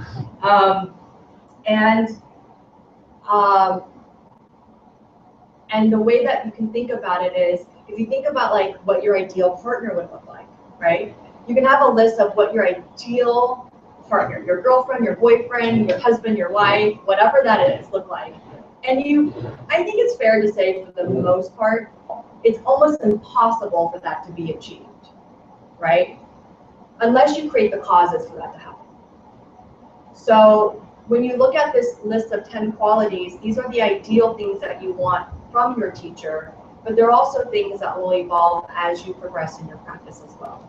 Unless you have the karma where you can instantly like walk in and you go off your 10 checkoff lists and you're like done, done, done. I mean, that would be awesome. And if that happens, please share your story because I'd love to hear it. But for the most part, it's not going to usually work out that way. And so what they say is to then stay focused on making sure you look at the first 3 qualities, the 3 main qualities that we talked about, right? Which is basically ethics, concentration, and wisdom, right? Where we talked about tame morality, peace, and very peaceful. Those 3 qualities are going to be the things that you really want to just take a look at and make sure that they at least have that. And then you can go down the list of the other qualities and see if they have those too. But if they don't have ethics, they don't have the level of concentration to maintain and keep their ethics, and they have no sense of wisdom, of understanding ultimate reality, that's a big problem. So those are the top 3. What was the second one? It's concentration. Like a meditative concentration to keep their ethics. I think you also mentioned the word mindfulness under that one too. Yeah, there was mindfulness in there as well. Yeah, it's a sense of kind of self-awareness, you know. Not the I self-aware, but the mind self-aware. Mind, body, and spirit.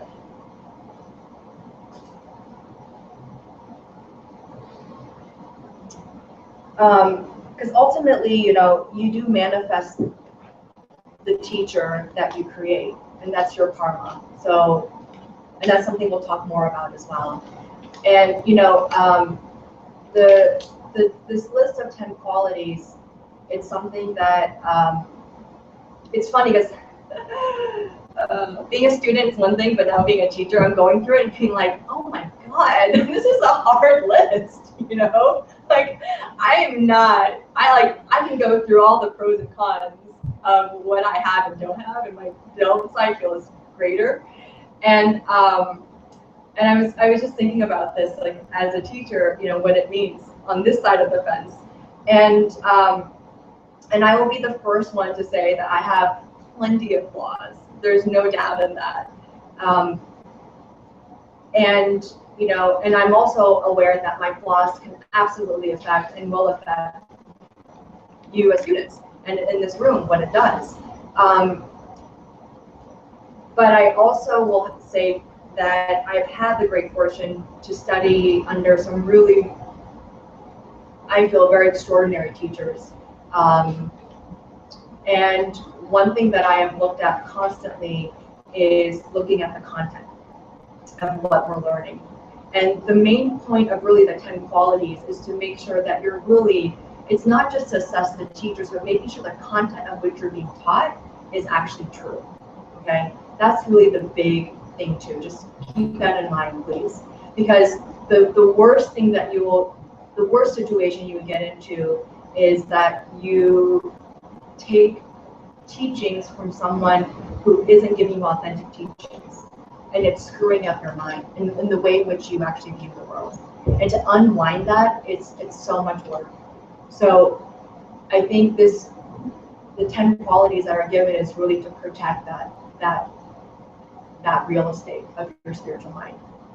Okay. I will also say, as far as the teachings goes, it's, for years I looked at it, and I have had scholars even give me feedback of whether or not the contents of the ACI courses was actually valid. It's been blessed by His Holiness the Dalai Lama. I've had a dear scholar and a professor of Tibetan studies give me his opinion about it, and it is solid. So I think I can safely say we're in the great fortune of having content that is absolutely authentic, but constantly be aware and look and see where you're getting your information, especially when it comes to doing spiritual work. It affects your mind, but also your body, and you will feel that. And that's why when you go to great classes, you'll come out and feel a certain way, whether it's a spiritual class or a yoga class or anything that's really moving, you'll feel our wins. So just keep an eye on that. Okay. Are there any questions anyone has? Easy peasy? Oh yes, please. Just also about like a teacher, when it gets scary, like when there's a fear that comes up, either in the class, after class, when you're contemplating it, like what do you do with that so that it doesn't affect, like, or get in the way of you receiving teaching? Fear meaning of what? What's the fear? That like my mom's gonna get all screwed up from, like, because it's hard to assess. Yeah, it's like all those things. Yeah. And then it's like, oh my gosh, what if this person's gonna brainwash me and I don't know it? Yeah. And Yeah, I don't sure. want that fear to like stop me from from learning. Yeah. Yeah. That's fair. That's a really good question. Can you hit the AC? Sorry, thank you. Okay. That's a really good question. So it's interesting how the mind is, right? So this is, and I'm going to give you this. This is my personal opinion. I don't think Kamunka Rinpoche said anything about this, unfortunately. Otherwise, I would just quote him. But so fear is a funny thing because as you progress in your practice, you will hit various glass ceilings that will come up as fear. It could look as, even when your heart is starting to open, there'll be moments where fear will come up. And you'll see that not just with a teacher relationship, but I'm sure many of us have experienced it even with personal relationships, right? So when you have that fear come up, it's the time to, and my advice would be to sit on the cushion and look at that. And you do an analytical meditation. I mean, that's the point of the meditation practice, really, is to be able to create a space to start seeing what your mind is doing. And the more you sit with it, you can actually start to analyze and start to take a look of what is really going on. Is it something that did really freak me out? Did my teacher say something that just triggered, or did the teacher say something that triggers something that reminds me of what my dad said when I was, you know what I mean? Like, it could be something like that. So it's important, I think, as students to assess, and not just put it on our teacher of like, well, you're messed up and and that sort of thing, but also take responsibility for ourselves of, we do have these karmas that ripen, and can we take a look and see what that is and have that kind of objective analysis of taking a look at what that means. It doesn't mean when that fear happens to lean in more to it. I wouldn't say that either. But I think it needs to be a sense of taking a look at what is, you only know your capacity of your mind. Actually, that's not true. Your teacher actually will know the capacity of your mind as well. And so if you do have a relationship with your teacher, or if you're still assessing that relationship, that is a time to also have a conversation. You should have the kind of relationship, I think, with a teacher where you could have that kind of conversation. Every relationship is different. And the other thing I want to say too that was said to me when I was taught this class was, you know, in the West we look at teachers as like we have a guru, you know, a lama, and it's very much one teacher. In the monastic tradition, in the Galupa lineage, there are many different teachers we have. You have teachers that are scriptural teachers. You have teachers that are debate teachers. You have heart teachers. There's a ton of different types of teachers. And I think for some reason, here it's become like you have one teacher. And this list of quality of teachers very much focused on finding the heart teacher. But just keep in mind that you can have a variety of different types of teachers that are available to you, that should be available to you if you so have the karma to have that happen for you, that can give you different kinds of advice and feedback. Does that make sense? So like I have some teachers that certain things will happen and they're just not appropriate for whatever reason, the relationship I have with them, whether it's because it's hard to get a hold of them, or there's certain topics that are harder for me, whatever, right? And there are other teachers where I can talk about specific things, you know. So use that to your advantage, I think, because that's what they're there for, you know. And when the fear comes up, is really a time to have that kind of conversation. If it comes up often, you know, where you're calling up your teacher or emailing them, you know, every other day, maybe it's time to be on your cushion and start taking a look at that independently. Yeah. Any other questions? Okay. So we're going to close with our closing prayer. And then we're going to go into a quick meditation right afterwards, since we have a few minutes. And then we'll end class again. Sashi Ruhi Jushin Metotram Rira Vinci Ninde Kimpadi Samye Shindu Mite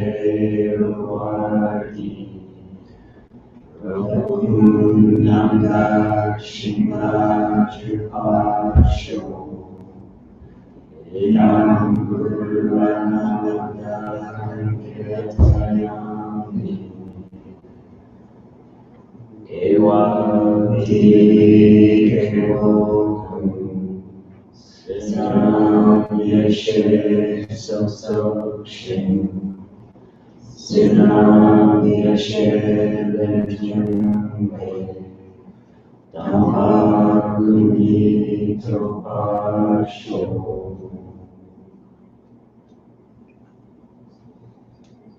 Sit in a nice, comfortable seat. I'm just going to do a closing meditation.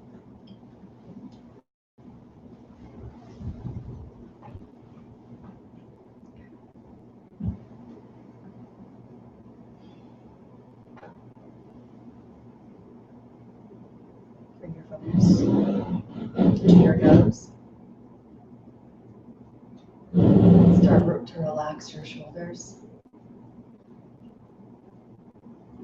Relax your eyelids.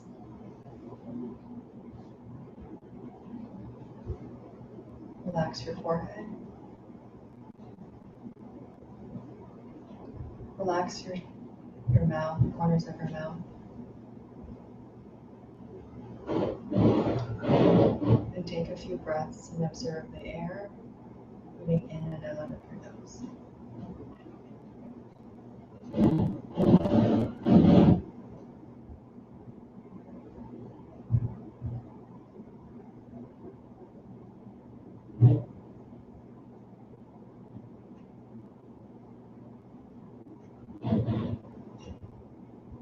And start at the top of your head and start doing a body scan. Get a feeling of how your body is feeling.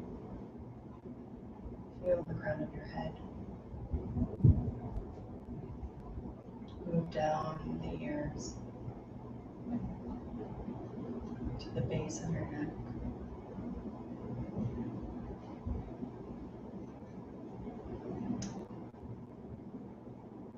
And take your mind down your right arm to the tips of your fingers. Just get a sense of how your arm's feeling. Does it feel heavy, hot, cold, numb, dry?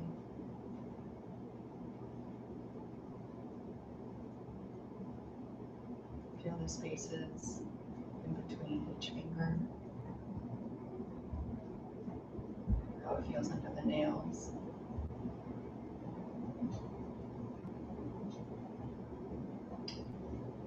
And move your mind back up the right arm and move it down the left. And do the same thing. Observing, no judgment here, just observing.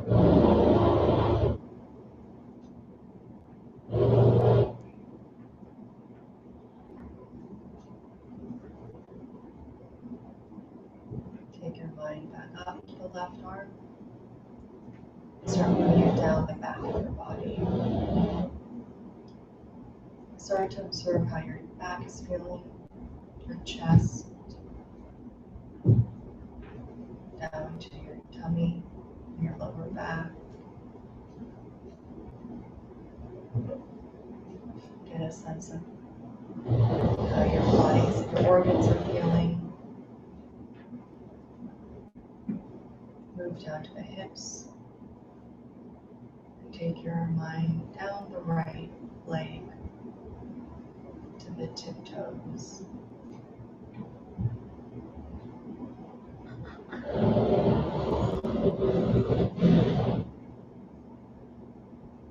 Move it back up and down the left.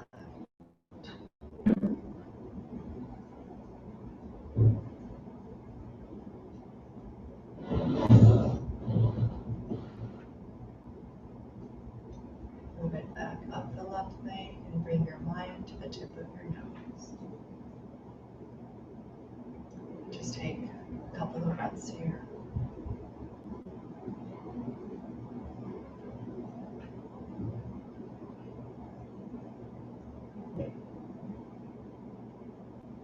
Relax your lips.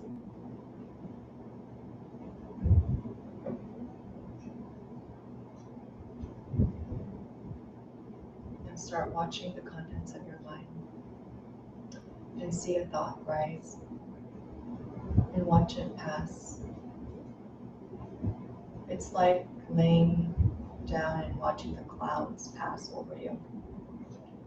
Or I like to think of it like sitting at a bus stop and watching the buses pass by or the cars pass by. So allow your mind to have the thoughts rise and then move it and let it pass without attaching to the storyline.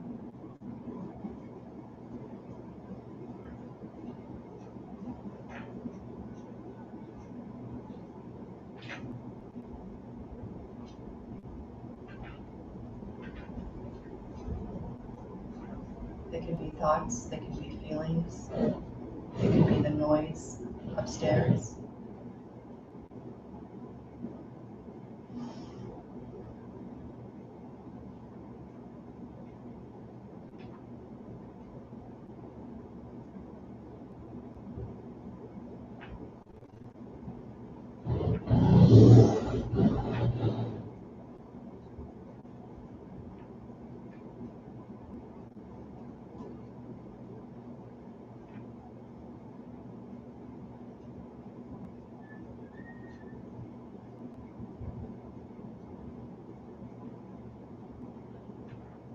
Let it rise and let it go.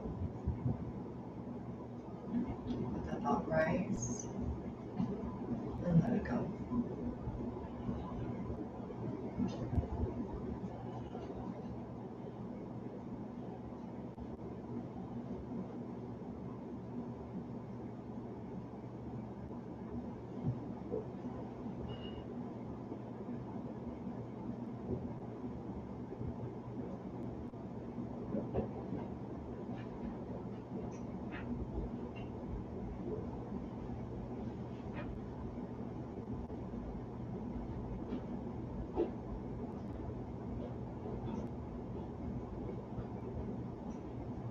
When you're ready, bring your attention back to the tip of your nose.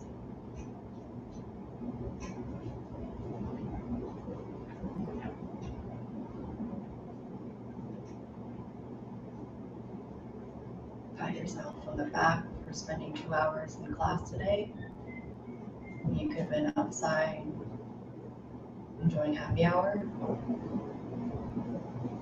or anything else that could have been more fulfilling.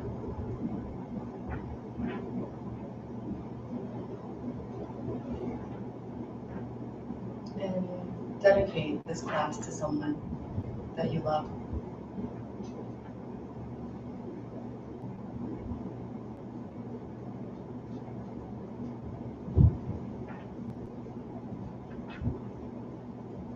Okay, when you're ready, you can open your eyes.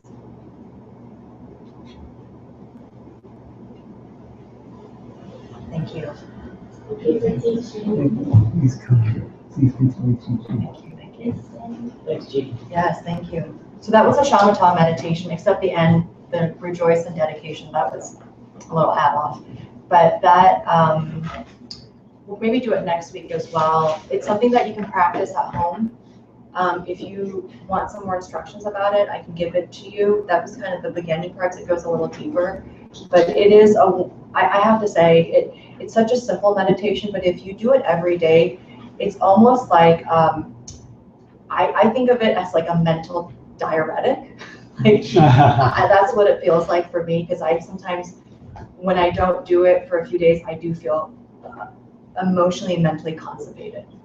And it's nice because it's a meditation that's very much allowing me to use the contents of what's in my mind and not, it's practicing not attaching myself to it. It's learn to control your mind to say, I know that something's rising and I get it, but I'm not going to stick to it. I can deal with that later. Does that make sense? So like, there are so many times for me, especially, I'm like terrible with this, but you know, a text will come through and I don't care what I'm at or doing, I will always attend to that text that comes through as if it's just like life or death, you know? And what shamatha does is it trains your mind to not, so that the mind doesn't control you, that you actually can teach it to control your mind. Because most of us, at least, are a victim of our mind. You know, it runs us. And what shamatha does is it starts to take a look at, yeah, you have things rising, like, oh, you have to go grocery shopping today, you know, or, oh, you have to give, you know, my mom a call, or like, you know, I'm really hungry, or like, you know, whatever, my knee hurts, you know, when is class over? All those things come up constantly. And instead of just sticking with that thought and dwelling on it, it teaches you to actually let it go. And when you start practicing this, honestly, I would highly recommend 5 minutes a day even, start to see what happens, because something will come up, like that email will come and you feel like you need to address it immediately. And when you are practicing shamatha, you actually are like, you know what, I'm going to give it like later this afternoon. I got it. You don't feel that sense of attachment to that thought. Or when even someone gets upset at you or some sort of affliction rises, you can let the affliction rise, but you can actually shelve it and address it later, which actually is so much better than just reacting to it in the moment. So, yes. So like with the guided meditation, like the one we did at the beginning class, when we do that ourselves, do you play a recording, or is it just you do it so often that you know? Yeah, so you can do either or. Sometimes there are meditations where you can actually, like when I'm doing new meditations or some that are very difficult for me, I've actually used an audio recording of my teacher that will have it so that I'll train with it and then I'll stop and then do it again on my own. And then I'll sometimes go back to it just to make sure that I didn't create a new like pathway, because that'll happen where I elaborated on something. I'm like, wait, take it back. So you can do both. And if you want, I can actually do a shamatha audio that you can have as an MP3 that you can just put on and, you know, and put it, yeah. Just to address that question, it is being recorded now, and it can be accessed by you or anyone on Facebook. You just have to ask Amanda how to do it. Yeah, send me the link if you want. Yeah. But I can give you guys an MP3 if you're interested, because shamatha is a really wonderful, it is it's a wonderful practice. It needs to happen. A state of shamatha must happen in order to have a realization. It's not a practice that was taught to me in the early stages of my Dharma career, and I almost wish it was, because I feel like my practice would have changed drastically. But it came out alive when it did for a reason. So yeah, okay. I really like the attached to the storyline phrase, because when you're meditating, these things don't just come up. I'm sure I do it constantly. You're elaborating on what comes up. The thought arises, and if you treat it like a cloud and let it go, you don't attach to that storyline. Yeah. That's great, because it's the way it's supposed to be. Yeah. But I find myself, I'm attaching to that storyline because I love stories. Mm-hmm. And the thought comes up, and it's not just an email. It's, even during that meditation, you said attached to a storyline. It's like, oh man, that's a great phrase. I really like that. I'm gonna have to remember that. Yeah. And then I missed the next 30 seconds of the meditation because I attached myself to the storyline. I was like, wow, that's irony. Yeah. But it's really a great phrase because the thought comes up, just let it go. Yeah. And that's when you'll find a teacher that's like that. That's that peaceful. Yeah. They don't get flustered by the little things, the thoughts that come up, or the drilling that's going on, or all that stuff. It just goes. Yeah. Yeah. Yeah. It's a really great practice. I cannot stress it enough. And when it was taught to me, like I said, my teacher had me on the floor laying down, and I was like, this is a joke. I have a bolster. Like, real meditators don't have bolsters and are laying on the floor, and you can actually practice it at home on the floor laying down, and just get used to the sensation of it shouldn't feel intense, and it does feel like you're on the cusp of, there is this idea of, it's a push and pull, it's a tug and pull, where you're relaxed but you're still focused. You'll feel this tipping point that you're kind of always balancing. And so and I find that, like, I'll be in meditation where I'm like, okay, I'm letting it go, and then it'll be minutes where I actually been playing a whole story, like going through, like, I'm not going to talk to him this way and that way, and I need to make sure I write and I go through this whole thing, and I'm like, wait a minute, what happened? So it's funny to start seeing how your mind starts to go into that direction, and you start to test it. You start to look at it, and you will realize, as you start meditating and doing this practice over and over again, your mind will do less of that, and you can start to do 5 minutes, and then you tack on 2 more minutes, and you do 7. But keep it nice and short and sweet. Practice it well. There's no point in practicing a meditation for 30 minutes if you're doing 5 minutes of really good focus and 25 minutes of just crap, because now you're just practicing crap. There's no point in doing that. And also, I would say, stop meditating when it starts to feel too dull, because you want to finish it on a good note. You want that feeling and that mental memory that it was successful and a good practice, not like this dragged on and it was painful. It's not supposed to be like that, so be mindful of yourself and your mind. Okay, thank you. Oh yes. Do you have time to address the homework assignment meditation, which in the first 3 classes, I assume, are we doing the class 3 meditations homework this week? Yes. So all 3 meditation homework assignments for all 3 classes have been to do an analytical meditation on renunciation. Would you like to give us some instruction as to what we did an analytical to do? We did an analytical meditation on renunciation last class. Yes. And so when you're doing an analysis, right, it's what we talked about last time. We do it all the time, right? We always look at how do we analyze things? And what the example I gave last time was when you go buy something, right? Looking at, like, if I'm going to buy a new pair of shoes, or if I'm buying a new gadget, I'm looking at price point. Does it fit me? Does it work? Is it the style that I want? Is it how much I want to spend or not as much? Is it going to be delivered the right time? You're looking at all those different aspects. So that's what an analysis is. So what you do for an analytical meditation or renunciation, you start to take a look and you observe, first of all, what does renunciation mean to you? And how much of that are you thinking about in your day? And where are you applying renunciation? Where are you not?